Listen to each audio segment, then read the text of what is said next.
I wanted Reese to be always trying to return to the life that she had when her mother was still alive. And part of that life was the horse trusted treasure. And I think it's always great, in a story to have a character wanting something and not just wanting something, but you see them actively trying to find it, when she's searching online.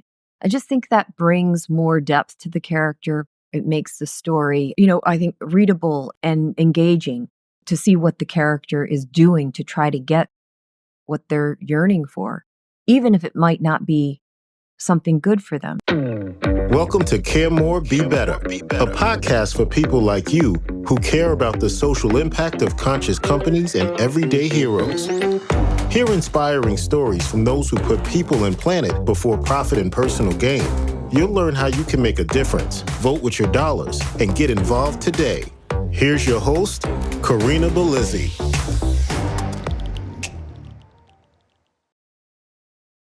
Hello and welcome to another interview episode of Care More, Be Better. Are you a nature lover? Perhaps you're someone who grew up in the wilds of our world. Maybe you were even close to farm animals. Perhaps you even had horses. Today, I'm inviting you to think about how you integrate with nature and how you tackle life's many challenges as we explore a coming-of-age story with Christy Cashman. Christy's heartwarming debut novel, The Truth About Horses, is a triumphant story about the fierce spirit of a young woman facing life's unexpected challenges. This novel has already earned early praise in the literary and entertainment world, from author Colum McCann to Harry Connick Jr., Carly Simon, and even the actor Jane Seymour, who's teaming up to co-produce the book into a feature film. She's even won a few new awards that she'll talk about today as well. Here's the book. I've got it in hand. I've already read it cover to cover. It's also available in audiobook, and I really enjoyed that as well. In 2021, Christy also established You Think, a nonprofit that's dedicated to nurturing and mentoring young creatives, bridging them with industry experts to foster mentorship, inspiration, and artistic expression. We have a lot to talk about today, so without further ado, let me bring her right up. Christy Cashman, welcome to the show. Thank you so much for having me. I really enjoyed your book. I found it to be a page turner, and perhaps as a young girl who had horses myself and then who got them again later in life, I was brought back to my adolescence. I'd love to know what inspired you as someone who is an author, an actor, a producer, and even a founder of a nonprofit with a very busy life, obviously, to sit down and write this book. That's a good question. I think I was a little bit of a frustrated creative person. I think that the world of filmmaking was maybe a little bit confusing to me because I live in Boston, and so much of what happens in the film world is New York and LA. And as much as I tried to sort of understand that world and produce and option screenplays and I tried to develop some books that other people had written. I don't know, it continued to stymie me as far as how to get a really good film made, because it felt like I would find a good project and it would change somehow, and I understand that in a collaboration, which is a lot of what film is about, you have to be willing to, what's the expression, kill your babies or something like that. There's no sacred cows, right? Yes, exactly. And I felt like I learned a lot, but I never really got a grasp on it, like I really wanted to in a creative way. Whereas writing a book felt to me like it was more my wheelhouse of what I was good at. I felt like I was really lucky that the voice of Reese came to me clearly and in a very authentic way. I feel like her anger was something that I could express because my own mother died, and I couldn't express my anger the way that Reese did. I had to kind of hold it in. And I think that in some ways, being able to express my anger like she did through the book was cathartic. And I also had fun doing it. I had fun saying the things that I never would have said at her age, or I would have gotten in big trouble for saying, But my reason was probably because I felt like I had something to say based on the fact that, you know, living your life and loss goes hand in hand. Living your life and frustration goes hand in hand. Living your life and yearning for something maybe that you had at one time and don't have any longer goes hand in hand. And it doesn't make it, it makes life more challenging and sometimes more beautiful if we decide to not let that yearning and frustration and maybe anger paint our life just, in one brush stroke. I think that if we allow those things to come up and bubble up and feel all of the emotions, then we are then sort of set free to be able to move on to another stage. I mean, there's a lot in the book about Reese in farm life, allowing her the sort of stage to express herself and feel the emotions of that life has to offer in, losing animals and having to sell certain animals, some of the horses and I just felt like I could talk about that world in a very convincing way. And I know that, when you first start writing, it's really important to write the world that you know. And I certainly know the horse world. And then as far as setting, putting the characters in the world, I knew that I wanted, Reese to have experienced a tragedy. I mean, it's always good to start a story with tragedy. It's a And hook, hook, right? Gets people really emotionally invested, and that's the reality, right? yeah. And from there it was a journey. I didn't know what I was doing necessarily. I kind of learned as I wrote. Well, I have to say there were a few things that struck me about this book, which made it feel like a read that would be also good for any parent of a young girl who's coming of age or anyone who likes to read horse stories. And I know there's a lot of people out there that like to read horse stories. I mean, chicken soup for the horse lover's soul, right? But, you have these moments where a parent is faced with the impossibility of promises that you simply can't keep, or promises that you realize are unrealistic to even try and keep. And then the disappointment that you see in your child and the inability to fix everything for them, because as is the case for Reese, I mean, her mother died, an untimely death, a tragic story, and then they have to give up their farm, right? That's like pretty much at the beginning of the work.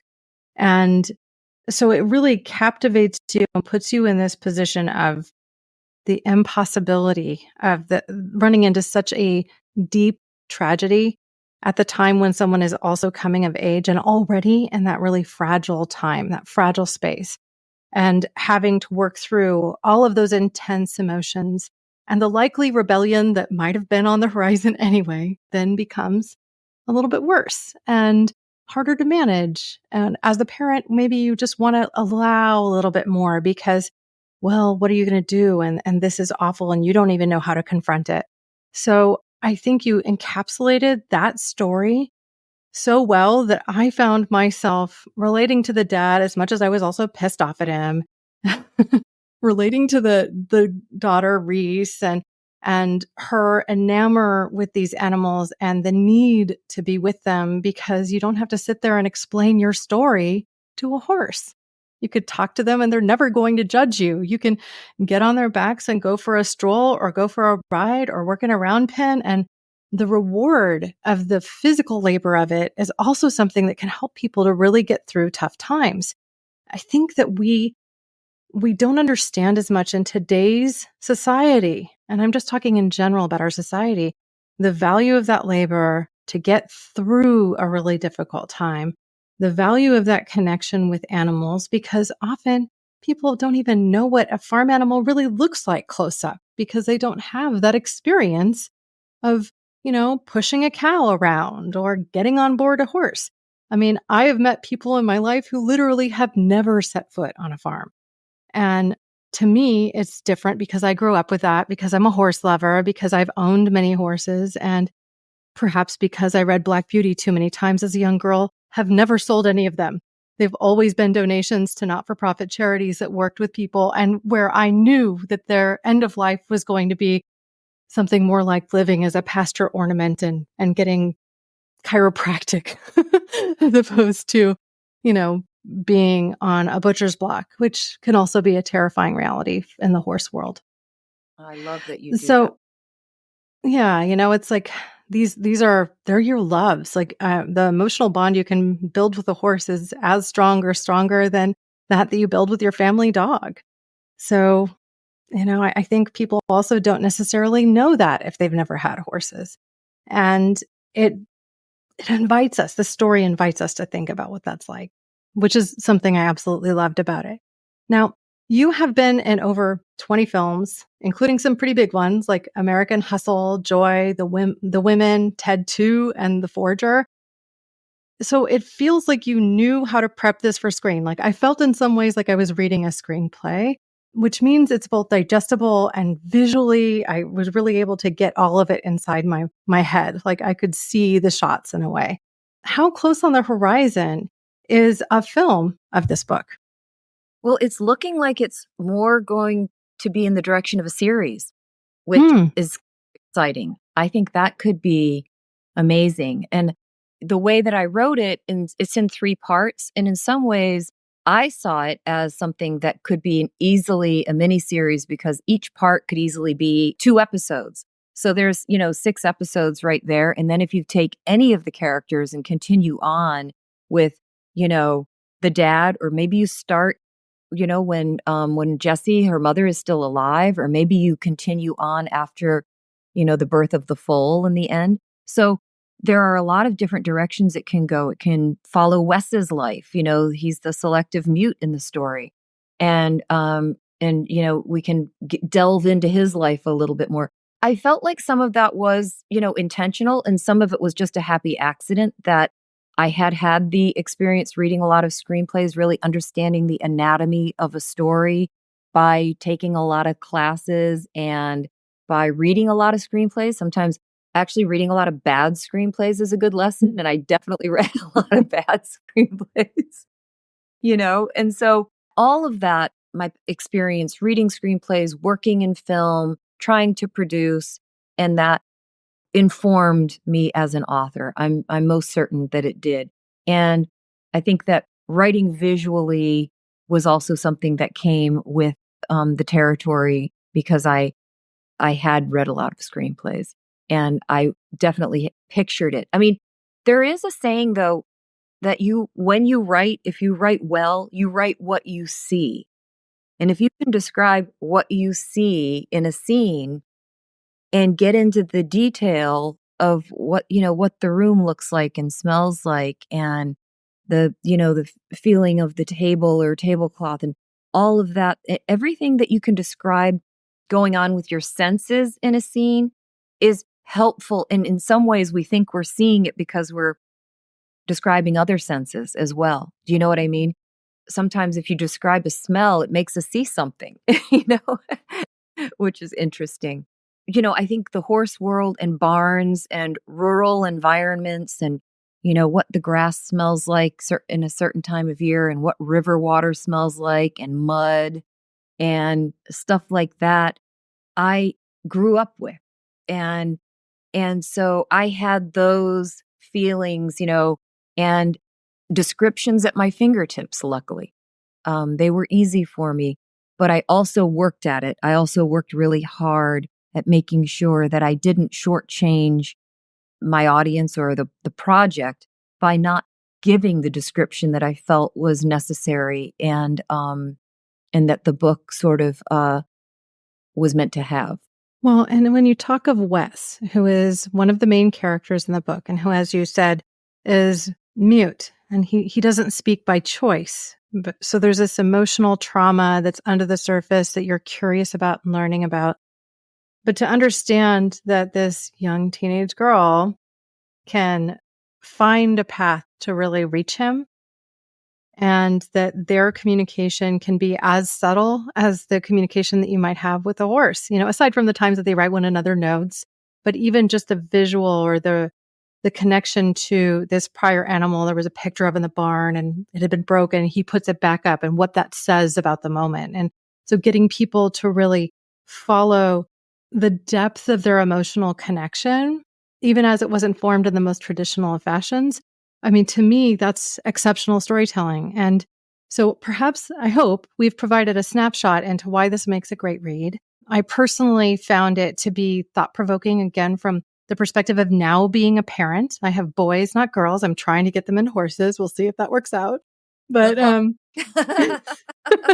I've known a fair number of cowboys who are the horse whisperers of the world. And I have hope that my older son is of that ilk. He seems to really get it. So we have a Ponies of America horse that he has access to and a POA horse. So he's learning to ride and groom and do all that stuff. But even to your point, like even the tidiest of barns still got a lot of dust and dirt around it. And, and manure, there's always manure and there's always flies. And, you have the things about a barn. So when you talked about like the tack room being tidied up, I'm like, wow, that sounds like one of my Sunday afternoons, or many of them, frankly. So I was transported into that. I could smell it. And I think that again, is an indication of a well-written story. And I've read a lot of stories that are harder to get through. So this is really a refreshing read. Makes me feel great. Thank you. It really, it's a long, long road to decide to sit down and write a novel. I was talking to somebody about this today. I didn't know when I sat down to write that 9 years later would be when it would actually come out into the world. If I knew that, I might not have done it. But best saying is, and I say it a lot and probably in other podcasts, but whether or not you decide to write the book, those 9 years are going to go by anyway. So you may as well decide to write it or do whatever it is you want to do. Well, to your point, it could become a series and it could inspire a lot of people along the way to think a little more deeply about their relationships and maybe even help them with an unruly daughter. I think it's so easy often for women as our daughters are coming of age to just write it off as, oh, it's teenage angst or something. But really, there's usually something going on under the surface. And if we just learn to listen a little better, we can help them along in a different way. So I love that about it. I wanted to get into a couple of things from your book because you have this, there's this repeating pattern of these wild horses. And you're kind of not sure about them in the beginning. Is this a figment of somebody's imagination? Are they going kind of crazy? Is this part of a coping mechanism for this incredible pain that this individual went through, the main character, Reese? But then to me, it meant that here was someone connecting with the spirit world in some way. Like it was a commentary on our connection to something on the other side, whatever that might be, whatever your belief might be, because it was so tangible.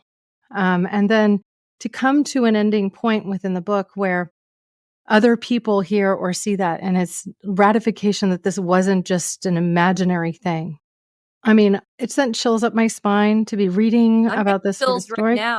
I'm getting chills right now listening to you because when I hear that something that is sort of left interpretive is resonating in the right way, that is such gratification for me to hear you talk like that because, I've read books where things are left sort of interpretive and I'm frustrated because I don't know and I don't even have necessarily something inside saying, okay, well, the author didn't spell it out for me, but I'm still left with too much confusion around it that I just don't know. And that was I was a little bit, insecure about my choices sometimes about what the wild horses were and what they represented. And at one point was told by somebody who read it that maybe I shouldn't even put them in. And I didn't even know why, but I fought for them. I wasn't fighting anyone, it was my book, but I chose that, no, this is what makes the book stand out, and I think you nailed it in that, they represent a bridge to another realm, another, the spiritual realm. And it's something that some people are in tune with and some people aren't. And some people believe in and some people don't. But I like the magical realism element that they bring to the story, because I also think that helps elevate it to another level of a story. It's not just it's not linear, it's not just based in the real world. We're seeing something else that might be present. Yeah. And I think that that story in particular will resonate a lot with the horse people of the world because there's something intangible about our relationship with these horses. I don't know if you've experienced this, but I have many times throughout my life where there's moments that it's almost like you forget you're riding the horse, like you're part of their mind and they're part of your mind. And you might be, barreling down a trail somewhere and really kind of off on your own with this animal. And experience that kind of fluid moment where there isn't really separation between you and the animal. Or when you first meet an animal for the first time and there's a connection there that you can't really describe and you just know it. And that kind of intangible side of our everyday experience that is just as much real as turning the pages of a book, I think is what kind of grounds us. And it's part of our connection to nature and across species and even person to person that, I think we end up taking for granted. It would have been easier in a way to encapsulate it in, kind of a God story and make it about a religious thing. And so it was more than that in a way to me, like expression of an anima, like this is in the spirit world or maybe even a different dimension or something, but it's whatever you believe, it could fit with that in a way in my mind. Mm-hmm. Mm-hmm. Yeah.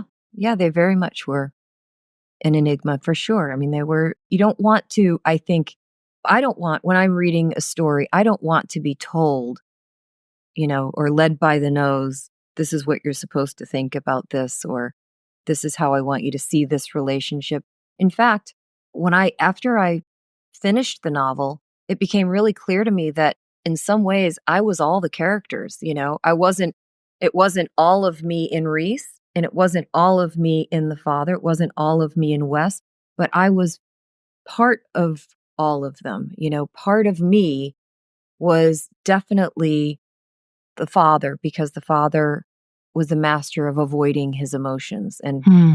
believe me, I think, you know, sometimes it's just easier to avoid your emotions than deal with them head on because after a tragedy or after something that's traumatic that happens to you in your life, then what we have to do is we have to continue living. We have to, we have our lives to live and sometimes patching it up and making it look like everything's okay is easier than actually dealing with what's going on inside. And I loved writing his character because I was him. I was that flawed person and still am, I'm still like master of avoiding and so that was easy for me. And it was easy also to write Reese because I have that anger inside. I have that kind of like, you know, that's not fair that happened and I want the life back that I had before I was forever changed. And that's understandable for a 14-year-old to feel that way. It's understandable for a 40-year-old to lose a parent and feel like I want the life back before the tragedy. It's always, I think, in storytelling and even in our lives is there's the before and the after. We are the person before something traumatic. Doesn't have to be, you know, huge. It doesn't have to be the loss of a person you love. It can be the loss, of a dog. It can be when you had to move out of the town that you lived in and start someplace new when you were maybe in the third grade or fourth grade. But there are so many different things that give us sort of a before and after look in our lives. And it's watching the struggle or reading about the struggle that is what the story is all about, the journey from the before to the after. Yeah. I think you explained that so eloquently here. And then again in the book as well, because Reese, she's essentially rejecting the next big change. She's saying, I've had enough. I want to get back to that. I'm going to do the things in my power to get back to that. And I'm going to hide it from my dad along the way. And so there's a little rebellion. There's the teen doing the things that maybe we aren't supposed to be doing, but we think are in our best interest. And in her case, she was probably right. Right. But then also finally finding the horse that's going to be sold at auction. This is a total spoiler alert. So if people really want to read the book and be surprised, maybe you shouldn't listen to this. Skip ahead 5 minutes, right? But, she has to basically locate this animal, find that they're going to be sold at auction. And for me, this was the hardest part of your book to read because it happened to me in a different way. I had a very old mare. She was 32 and this is my first horse, a pony, a Shetland, right? And my mom was terrified would just die in the pasture and we'd have to deal with it. And she didn't want to emotionally have to deal with it. She thought she could save me from the trauma.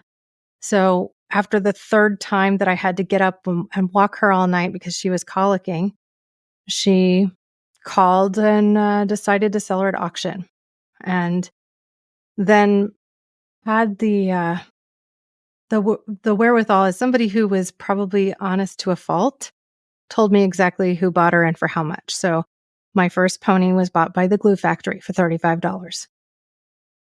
So, to think about what tragedy you could be confronting. Like for me, there was a before and after in that moment, right? Yeah, and you can see how your mom would have been wanting to protect you from those emotions, but Right. oh my gosh, I can see doing that. I can actually see doing that. And I mean, having that, you only wanting your child to remember those beautiful memories and not have to deal with the pain of losing that animal. I mean, walking out and seeing it in the pasture. I mean, I can see doing that. Yeah, but there would have also been closure in that. And I think this is the part of the impossibility of being a parent. You can't protect your child from every pain, right?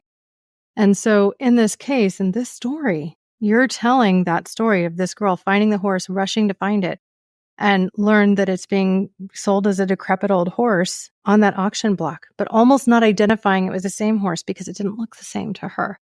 And so I'm sitting here going through all of this emotion, having been told the thing that my mother probably should have kept to herself. Like, okay, she had the horse put down or something, like that would have been a gentler thing.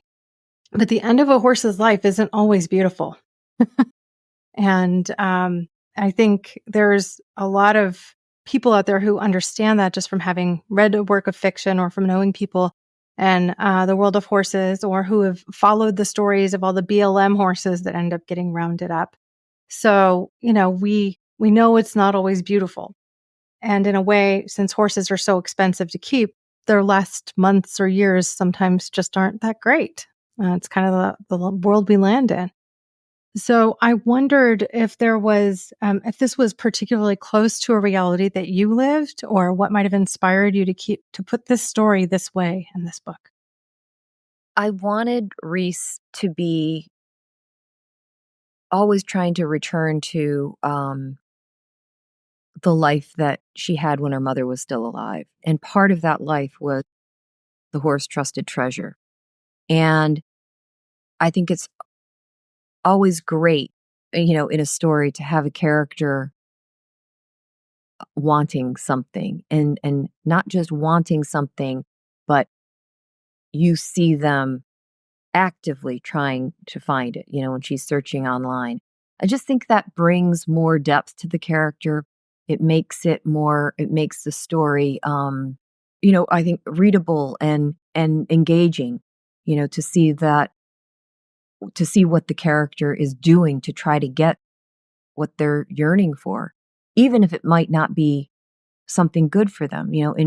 In most great stories, the character has to want something desperately, and we as the audience have to believe that it's there are a lot of high stakes and there are a lot of challenges along the way. We have to run into those challenges And that was just something that came naturally because it felt like you know, when they had to sell the farm, there would just automatically be this special horse that her mother had a relationship with.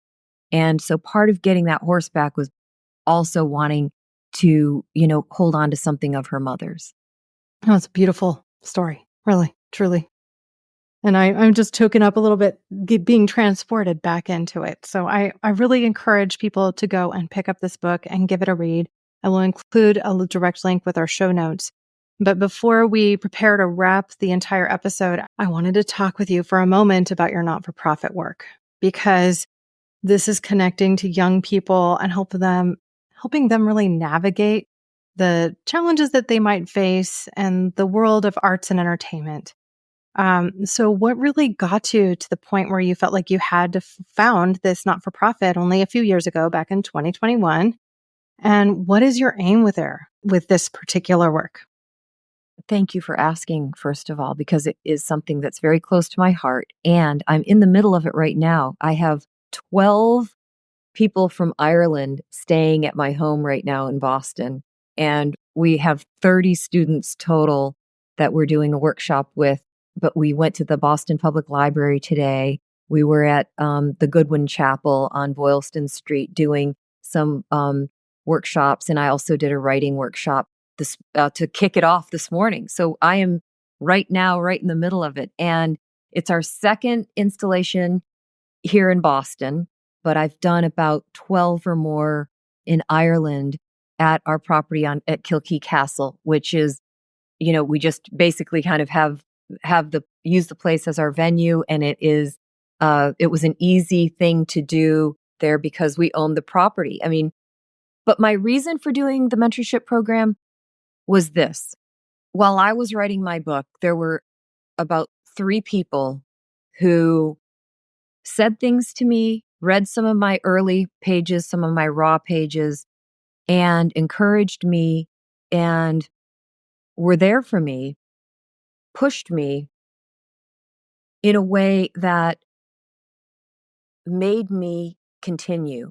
And that is hard to do when you don't know how to put one foot in front of the other. If you're stuck in it, in your plot, you don't know where you're going. You're in the weeds in your story and you don't know how to get out. You're, lost. You get lost along the way.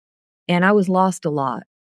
But it was those people who said some things to me that encouraged me to do it. And I can tell you one was Arthur Vanderbilt, who's an author, Betsy Horst, who's a poet, and Isan Kim, who was one of the first instructors that I had at Grub Street when I was taking classes when I first started in 2014 to take classes. And I decided to take myself seriously and sign up for classes. And that was how I began the journey. But knowing how important that was to me, after I finished the book and after I sent it out to a few people like Joyce Carol Oates, Arthur was the one who got it to Joyce Carol Oates. After I sent it out to a few people, got the feedback that I did from, Harry Connick Jr., Colin McCann, Carly Simon, I thought, wow, writing this book was the best gift I ever gave to myself. And I might not have been able to do it if I hadn't been encouraged along the way by, Art and Betsy and Isan and many, many others. But those stand out for me because they were, they taught me how to keep going when things got rough. And that's important. Well, I frankly completely understand that story, because anytime you undertake a project that could be multiple years long and that is essentially, it's not a have to do. It's not going to be the thing that puts a roof over your head or not, right? You have to really have a passion inside to complete the project.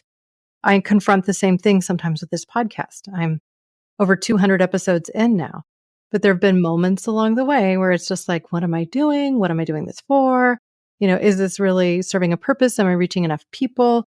And then I get to have a conversation like the one I'm having today with you that feels both personally rewarding and also that I feel will truly help people along the way. Now, you pursued traditional publishing. You didn't decide to publish this yourself. You had the right connections and the skill, honestly, to make it happen. But many people choose to self-publish, and that can also be an avenue to get there. And they still confront all of those same challenges and the self-doubt and not knowing how to finish a line of the story. And is it okay to leave this artifact here as kind of something to think about? Or should I wrap it up in the end? All of those questions that you have to ask and answer along the way to create a story that is both engaging enough to read from start to finish, but also that feels like a complete work as opposed to just, an article or a short story. I've tried my hand at fiction a few times, and I find that that's the hardest part for me is the transition to end or even the transition to the next chapter. It's like, how do I manage this piece so something feels like a bow is kind of being tied on it and can lift off again? That's the part that for me, I find the most difficult. I'm sure that if I worked at it more, it would get easier. But I've also spoken to authors who say that just is the hardest part of the work for me too. And it doesn't matter how skilled I get at it. That part is the part that nags. So I think everybody that works in the creative space will run into that from time to time. You absolutely need a support system, and you're going to produce your best work when you have champions in your court who are also able to give you strong feedback that you can act on. So I applaud you. I think it's awesome that you have this community, and I'm really happy to hear that you're offering this as a service to a bunch of young creatives. I think that's fantastic. So where can people go specifically to find out more about the non-for-profit? We have on my website, ChristyCashman.com, we have a link to You Think, and it's YOUTH capital INK. And You Think has its own website as well. And we're based in Ireland, but we are, as I said, doing sort of a cross-cultural exchange and having the kids from Ireland here once a year, as well as having kids from Boston over to Ireland once a year. So it's been fun watching that develop, and people become really passionate about who everyone who gets involved has become so passionate. And again, it just makes me feel so blessed and, grateful that I can do it, first of all, because it's, when you want to give back, sometimes it's there's a big investment involved. And the fact that there's a big investment is something that would stop a lot of people, and simply because they might not have the resources. And I'm just grateful I have the resources to do it. That's amazing. Thank you so much for joining me today. I have one question I ask all of my guests before they depart, and that is, if there's a question I haven't asked that perhaps you wish I had, you could ask and answer it. Or if there was just a closing thought that you wanted to leave our audience with, you're welcome to share that as well. The floor is yours. Ooh, okay. How about Helen Keller's quote, "Life is nothing at all if not a daring adventure"? Well, listen, I thank you so much for joining me today. This has been my absolute pleasure, and I look forward to seeing the next work you put into the world, whether it be film or another novel. And if the series goes into production, I just think that would be amazing too. So hats off to you. Thank you so much. Thanks for having me on. I really enjoyed it. I enjoyed our conversation. Awesome, Christy. Thank you. To find out more about Christy Cashman and her new book, The Truth About Horses, seen here. See the links that we provide with show notes. You'll find a direct link to buy the audiobook or the book, which is absolutely marvelous. I probably gushed on a bit here today, but I really did enjoy the work. You'll also find a link to our expanded blog page, which includes a video version of this podcast, as well as complete transcripts and links to the resources we mentioned today, as well as some past episodes that I think you'd find particularly enjoyable. While you once found all of this on our website at caremorebebetter.com, you'll now find it at circleb.com. This is a cause before commerce site that hosts the same great content and so much more. You'll find how-to guides and DIY tools to renew what you have, replace things you buy, and reduce waste. CircleB.co offers plastic-free products from housewares and clothing and personal care items, which are circular in design, that minimize waste, and that seek to limit or eliminate plastic. Plus, for every new subscriber to our newsletter, we will plant a tree. So once you subscribe, you'll receive alerts when we come out with new episodes like this one today, tools to live a little greener, and specialized promos from time to time. And when you shop on CircleB.co, your purchase will also benefit the Earth through our partnership with 1% for the Planet. Thank you, listeners and watchers, now and always, for being a part of this pod and this community, because together we really can do so much more. We can care more, we can be better, we can find our creative paths and step into who we're truly meant to be. Thank you. Thanks for listening to Care More, Be Better, a podcast for social good.